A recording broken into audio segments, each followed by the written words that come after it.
ஐயோ பால் பொங்கிருச்சே. அத்தை வீட்டுல சும்மா தானே இருக்கீங்க, பால் பொங்குது இல்ல, வந்து ஆஃப் பண்ண மாட்டீங்களா?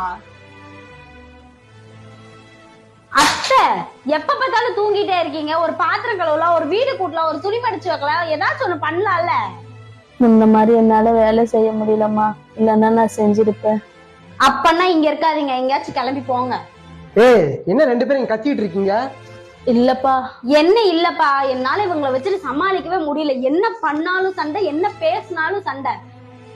இதுக்கப்புறம் நான் தான் இந்த வீட்டை விட்டு போகணும் போல, அப்பதான் நிம்மதியா இருக்க முடியும். மா, உனக்கு என்னதான் பிரச்சனை? வீட்டுல சும்மா இருக்க முடியாதா? இப்படியே பிரச்சனை பண்ணிட்டு தான் இருப்பியா? இப்படியே பிரச்சனை பண்ணிட்டு இருந்தேன்னு வச்சுக்கோ, நீங்க கொண்டே விட்டு வந்துருவேன். மா மா மா